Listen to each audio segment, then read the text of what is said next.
راجو کا آج مردہ خانے میں پہلا دن تھا کیونکہ چاچا تو ابھی اس نوکری سے جا چکے تھے۔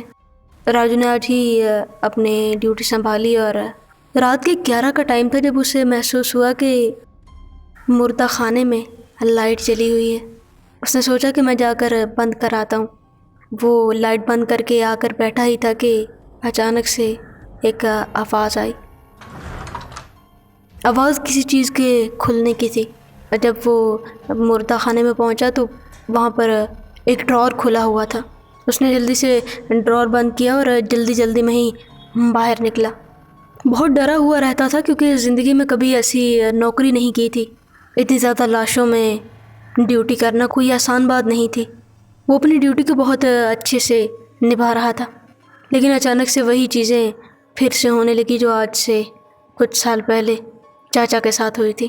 3 بجے کا ٹائم تھا جب راجو باہر بیٹھا تھا۔ اسے کسی چیز کے گرنے کی آواز آئی۔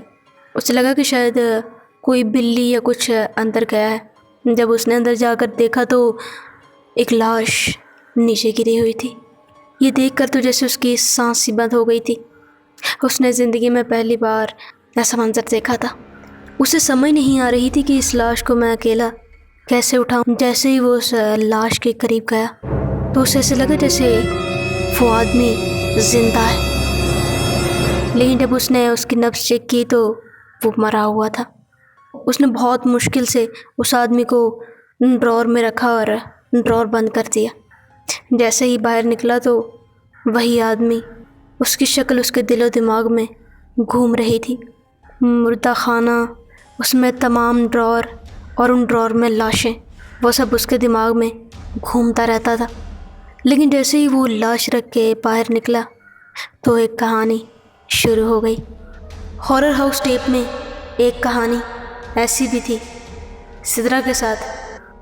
کہانی کو آگے بڑھانے سے پہلے اگر آپ ایسی ہی ویڈیوز کو دیکھنا چاہتے ہیں تو ہمارے چینل کو سبسکرائب ضرور کریں۔ وہ جب باہر آ کر بیٹھا تو اسے پھر سے کسی چیز کے گرنے کی آواز آئی۔ وہ جب اندر گیا تو اندر کچھ بھی نہیں تھا، صرف سناٹا تھا۔ اس کے اندر جاتے ہی فون پر گھنٹی بجی اور کسی نے فون پر کہا، ذرا مردہ خانہ کا ڈرور تو بند کرنا۔ اس کے ساتھ ہی راجو کے پیر سے زمین نکل گئی۔ اسے کچھ سمجھ نہیں آ رہا تھا کہ میرے ساتھ کیا ہو رہا ہے۔ کہیں نہ کہیں اس کو ان چیزوں سے ڈر نہیں لگتا تھا، لیکن اتنا سب کچھ ہو جانے کے بعد وہ بہت سہم چکا تھا۔ اس نے پہلے والے چچا کو کال کی اور کہا، چچا یہاں پر آپ نے کچھ عجیب چیزیں دیکھی ہیں؟ تو چچا نے صرف ایک ہی بات کہی، تمہیں یہاں جو بھی دکھائی دیتا ہے وہ ہوتا نہیں، اور جو ہوتا ہے وہ دکھائی نہیں دیتا۔ اس کے ساتھ ہی کال بند ہو گئی۔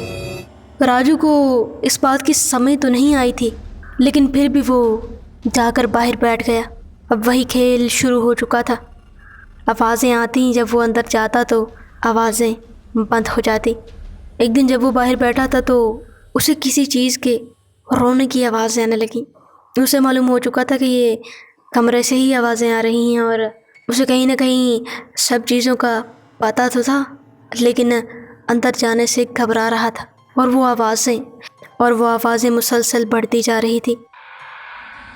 ایسا لگ رہا تھا جیسے لوگ آپس میں باتیں کر رہے ہیں۔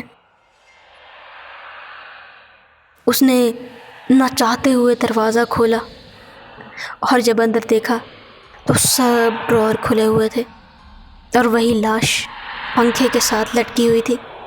اب وہ یہاں 1 منٹ کے لیے بھی نہیں رکنا چاہتا تھا۔